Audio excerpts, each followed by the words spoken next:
बरहपीडाभिरामं मृगमदतिलकं कुण्डलाक्रान्तगण्डं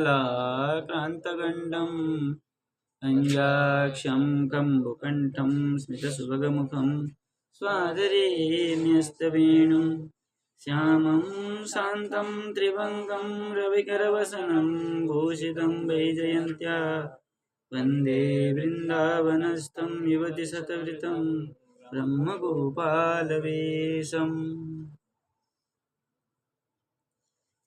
तो हमारे छठवां श्लोक में विचार कर रहे थे,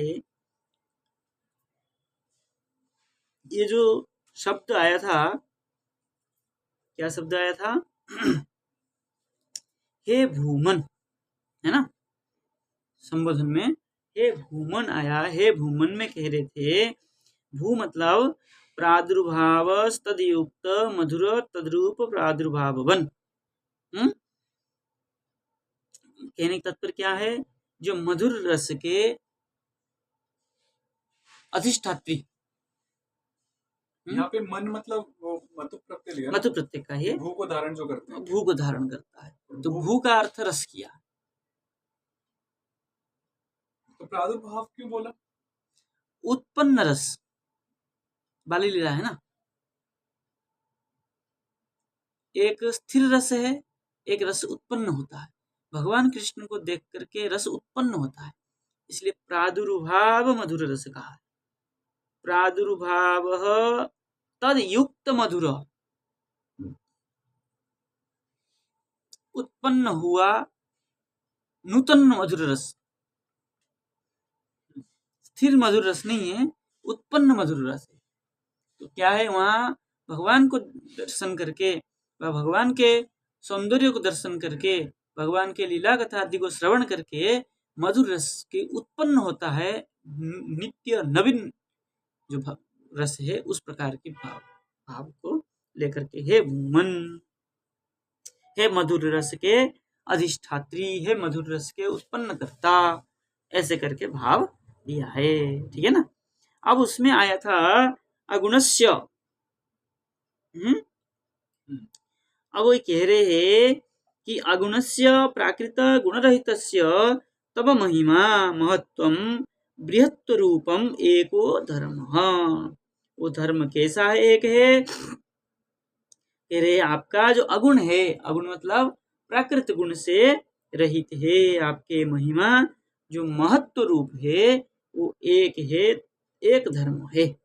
वो कैसा है? प्रमाण दे रहे हैं, मदीयम महिमानं च परम ब्रह्मेति शब्दितम वैश्यस्य अनुगृहीतम में संप्रश्ने विवृतम हृदि तदुक्ते। भगवान की उक्ति है ये। भगवान कह रहे हैं, मदीयम महिमा, मेरा महिमा जो है, परम ब्रह्म से शब्दितम कथितम। ठीक है ना? अब आगे क्या कह रहे हैं? बोले अस्य अनुगृहीतम, अस्य अस्य कृष्णस्य परम ब्रह्मण, उनके अनुग्रह से मैं संप्रश्ने, मैं हृदय संप्रश्ने विवृतम वैसी, मेरे हृदय में बोले संप्रश्ने, सम्यक रूपेण प्रश्न विवृतम, प्रश्न का जो उत्तर है मेरे हृदय में वैसी ज्ञान होता है। और एक प्रमाण दे रहे हैं, सा ब्रह्मणि सुमहिमन्यपि नाथेति। ये वहां का चतुर्थ स्कंद का है, ध्रुवोक्ति। कह रहे हैं क्या है? हे नाथ, सा ब्रह्मणि, सा भक्ति ब्रह्मणि, ब्रह्म भगवान में, स्व महिमा महिमनि अपि, आपके महिमा से, आपके भक्ति का ही क्या होता है? उदय होता है। इस प्रकार भाव है। बोले महिमा शब्देन प्रसिद्धम परम ब्रह्म विबुद्धुम स्वयमेव विबुद्ध्यो भवितुम अर्हति। यहाँ तक हमारा पाठ चला था। ठीक है ना? तो कह रहे हैं महिमा शब्द से परम ब्रह्म को ही जानना चाहिए। स्वयमेव विबुद्ध्यो भवितुम अर्हति, ऐसे स्वयं ही ज्ञान करने की इच्छा, भवितुम अर्हति, ज्ञान करने की जो क्या करते हैं? योग्य रखते हैं अपने महिमा से ही। मतलब जो ज्ञान, जिनके बारे में ज्ञान होना चाहिए, ऐसे वो योग्य हैं। हाँ। मेरे बारे में जान सके। जान से।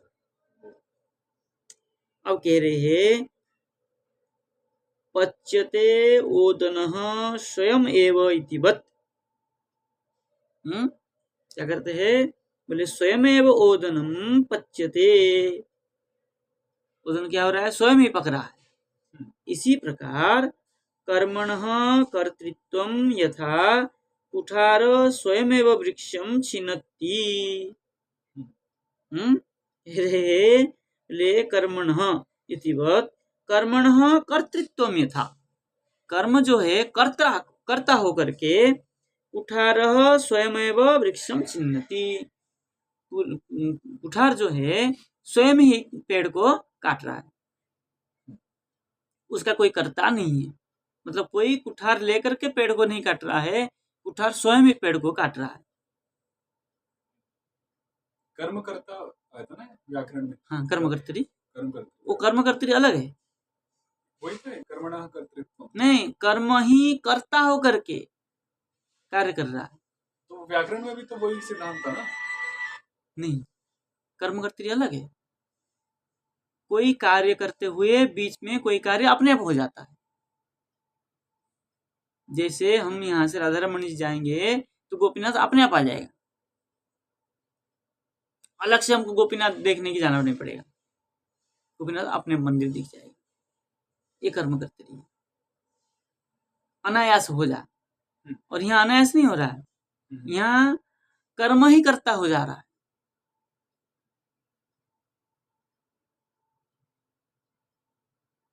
कुल्हाड़ी पेड़ को काट रहा है,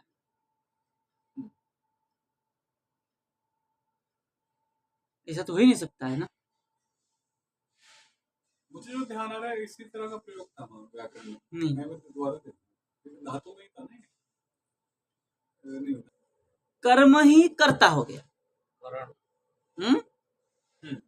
अब वो कह रहा है कुठार स्वयमेव वृक्षम छिन्नति, कुल्हाड़ी ने स्वयं ही वृक्ष को काट रहा है, बिना कर्ता के। कोई कर्ता नहीं यहाँ पर। जो करण था वो करण ही कर्ता होकर के पेड़ को काट रहा है। आगे लिखा भी इसमें इति करणस्य कर्तृत्व। देखिए लिख दिया ना। पिछला उदाहरण कर्मणः कर्तृत्व था, ओदनः वाला। हाँ, और ये करण। ठीक है ना। अब कह रहे हैं करणस्य कर्तृत्वम क्या है? विवक्षितम।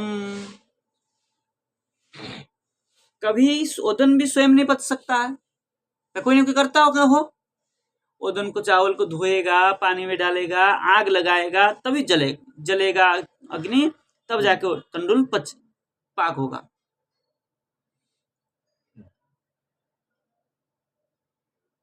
बिना कर्ता के कार्य नहीं हो सकता। कार्य के लिए कोई ना कोई कर्ता चाहिए, ठीक है नहीं। ऐसे ही करण ही यहाँ कर्ता हो गया। जो कुठार करण था वो कर्ता हो गया। वहां जो कर्म था, क्या कर्म था वहां पर? ओदन। ओदन है ना। ओदन जो कर्म था, ओदन क्या हो गया? कर्ता हो गया। पच्यते क्रिया तो है ही है। ऐसे ही कह रहे कस्मात निमित्ता, किस निमित्त से ये हुआ है कार्य। कह रहे अमलैहि शुद्धैहि अंतरात्मभिः स्वानुभवात् स्वकर्मकात् अनुभवात्। बोले ऐसा कैसे हुआ? बोले अमलैहि, अमल मतलब निर्मल, निर्मल शुद्ध अंतरात्मा से, अंतरात्मा के द्वारा क्या हो गया? स्व अनुभवात्, स्व कर्मकात् अनुभवात्, स्व कर्म से वो अनुभव किया। इसलिए कर्ता और कर्म क्या है? कर्म और कर्ण कर्ता के स्थान में होने लग गया। जो स्व अनुभव होता है वहां पर क्या है? कर्म और करण की आवश्यकता नहीं। अनुभव गम्य वस्तु में कर्म और करण की आवश्यकता नहीं है। वहाँ कर्ता ही कर्म और क्या है, कर्म और करण दोनों कर्ता स्वयं कर लेता है। अनुभवगम्य जो वस्तुएं होती, ज्ञान जो है, ज्ञान में कर्ता की आवश्यकता नहीं है, ठीक है। इसलिए अब वो ननु करके शंका उठाया, क्या करे, ननु अनुभव खलवंतः अंतःकरण वृत्ति सा च सूक्ष्म देह विकारमयी निर्विकारम ब्रह्म कथम विषय कुर्यात् इत्यतो विशिनष्टि। ये जो अनुभव होता है खलु अंतःकरण वृत्ति, अनुभव कैसा है, बोले अंतःकरण का वृत्ति है, अंतःकरण में वो ज्ञान होता है। साच ज्ञान, साच अनुभव, वृत्ति साच वृत्ति, वो जो अनुभव वृत्ति है, अंतःकरण वृत्ति है, वो सूक्ष्म देह विकारमयी, सूक्ष्म शरीर में विकारमयी होकर के निर्विकार ब्रह्म, ठीक है नहीं, विकारमय होता है। वो कैसा होता है, बोले निर्विकारम ब्रह्म कथम विषयी कुर्या, तुम जो कह रहे हो निर्विकार ब्रह्म करके, वो जो सूक्ष्म देह में विकारमय होगा, जो निर्विकार ब्रह्म है वो विकारमय हो नहीं सकता है। आप तो कह रहे निर्विकार है, फिर वो अंतःकरण विकार कैसे होगा, विकारमय कैसे होगा, प्राचुर्य अर्थ में मैट प्रत्यय किया, प्रचुर विकार कैसे हो सकता है अनुभव में, जो निर्विकार है। बोले ब्रह्म निर्विकारम ब्रह्म कथम विषय कुर्यात्, निर्विकार जो ब्रह्म है वो किस प्रकार विषय हो सकता है, विषय करेगा। इत्यतो विशिनष्टि, इसी को क्या करते हैं, विशेष भाव से विश्लेषण कर रहे हैं। बोले अविक्रियात् न विद्यते विक्रिया विकार यत्र, बोले अविक्रियात् आया था ना, हाँ, अविक्रियात् स्वानुभाव रूपतो करके आया था ना। बोले अविक्रिया क्या है, बोले न विद्यते विक्रिया विकार यत्र तथा अभूतात्, हाँ, तथा भूतात्, ये जो न विद्यते, जहाँ विकार नहीं है, विक्रिया विकार, जहाँ विकार नहीं है वो विकार है। निर्गुण जो कहते, निर्विकार जो कहते हैं, वहाँ जहाँ विकार नहीं है, मतलब जिसका विकार नहीं है वो विक्रिया। भगवान का कोई विकार नहीं होता है क्योंकि वो नित्य है, निषिद्ध विकार नहीं है, विकार शून्य है, तो हम भी मानते हैं।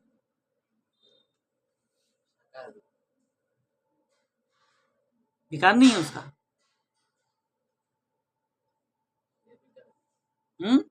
विकार शून्य है भाई, भगवान का विकार नहीं होता है। हाँ, हम लोग का जीव और परमात्मा का भी विकार नहीं होते हैं, जीव भी विकार नहीं होता है, हाँ, शरीर का विकार है। जीव तो जितना बड़ा उतना बड़ा है, ना कभी बच्चा हुआ है ना बूढ़ा हुआ है ना। इस प्रकार निर्विकार है, और जो आप कह रहे विकार है उस प्रकार विकार नहीं है। इसलिए कह रहे न विद्यते विक्रिया विकार, जिसमें कोई विकार नहीं है, तथा भूतात्, बोले विकारो ही माया धर्म, विकार किसका धर्म है, माया का धर्म है विकार। तो भगवान को तो माया स्पर्श ही नहीं कर पाती है, तो फिर विकार कैसे होगा उनका, इसलिए निर्विकार है। सच माया उपरमे, बोले कुतः स्यात्, स ईश्वर माया से उपरम है, माया से ऊपर है, इसलिए कुतः स्यात्, उपरम है मतलब माया को उपरम शांत होने के, जब माया खत्म हो गई रुक गई, उपरम तो उसको बोलते हैं ना, जहाँ खत्म माया का परिधि नहीं है, समाप्त, माया से ऊपर, तो ईश्वर तो माया से ऊपर है ना, माया तो वहां स्पर्श ही नहीं कर पाती है, तो माया से ऊपर है, माया को जिसने उपरम कर लिया, पार कर लिया है, मायाधीश है, इसलिए कुतः स्यात्, इसलिए उसमें कैसे विकार होगा? विकार तो माया का धर्म है। जहां माया स्पर्श ही नहीं है, माया से जो ऊपर है, उसको विकार कैसे कैसे लिए? इसलिए निर्विकार है। लिंग देहा भाव है वो व्यंजित। लिंग मतलब ये शरीर है, ये से शरीर से क्या है? वो देहा भाव है उनका। ये शरीर, लिंग शरीर जो शरीर के देह से युक्त नहीं है, उससे वो भिन्न है। इस प्रकार व्यंजित व्यक्त। ठीक है, उत्तर मिल गया।